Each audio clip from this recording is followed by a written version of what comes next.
and see whether we couldn't feed it into the mainstream news organizations as an alternative to the sort of ever more homogenous newswires content that they were getting, which basically means the AP and Reuters nowadays. So that's what we did. We threw a business model at it, which is exactly the same business model as Citizen Site, which is that whenever we license a piece of content and we work with photo and video as content units, we split our revenue 50-50 with our contributors. The idea that we would be that we would create a kind of a virtuous circle, which would, one, create a really safe place for storytelling and news reporting, and two, plug some of the hole that mainstream media sees when they're trying to cover the rest of the world. So that's where it emerged from. Hence the peculiar name, Demos, Demotic, of the people. The idea was to try and create a people's language for news reporting. As I said, we launched in January 2009. Our first big coup was in January 2009 with the Israeli blockade of Gaza, where I think Al Jazeera was the only mainstream news organization inside Gaza. Some of our beta testers were from Gaza. We started getting content out immediately.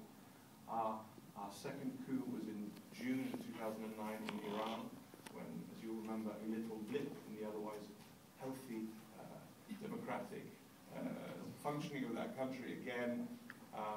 All foreign correspondents, all reporters from the major news agencies in Iran were either kicked out of the country or arrested or had their equipment stolen, etc., etc. We had 24 Iranians in the streets of Tehran shipping this content through anonymous networks over Tor until Tor fell over, anonymous Google accounts, etc., etc. First front page of the New York Times with those images coming out of Tehran, and we've grown since then. So now we are a network of about 5,000 active contributors, really all over the world. The last time we did this, we got to 190 countries.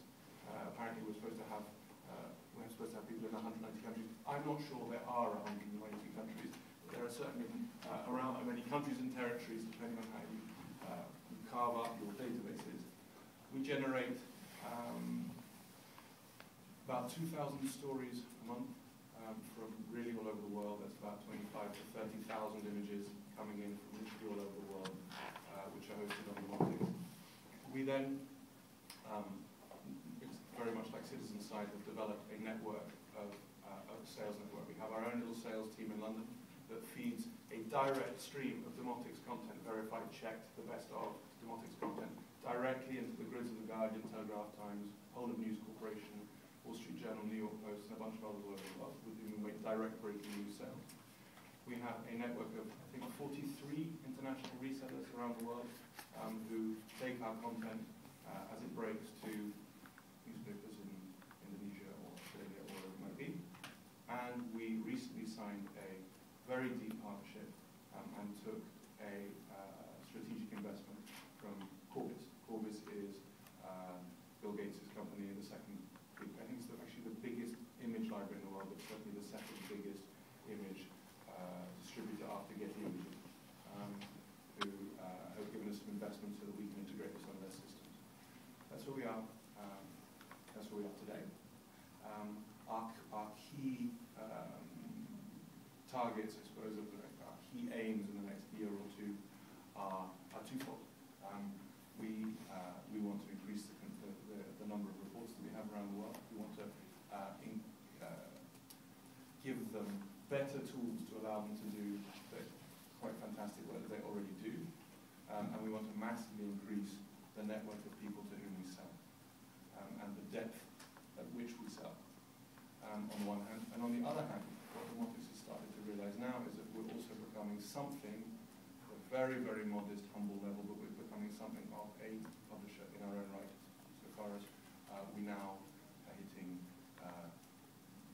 very easily over 1 million hits a month, which is not at all what we set out to do. We set out to broadcast our reporters' voices through the mainstream media by licensing to the mainstream media. It turns out that we are starting to broadcast their voices on Demotix. And what we'll be doing there is bringing on advertising, which we'll also obviously share with our contributors.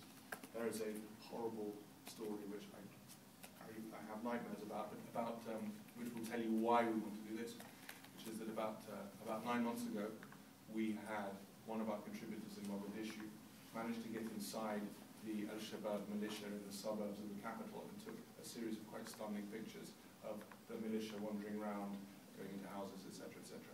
On the same day, one of our reporters had just gone to Downing Street, had a horrible morning, and was walking back through St James's Park when he happened to see a bloke on a bench with a pelican. The pelican picture sold to every single media, mainstream media in the UK except for The Guardian. And the Shabab militia pictures are gathering dust somewhere in our database. That's not fair. That's not why we were. It's not really our core mission. So how do we start to motivate? How do we compensate? How do we incentivize our reporters who are reporting from parts of the world where, frankly, the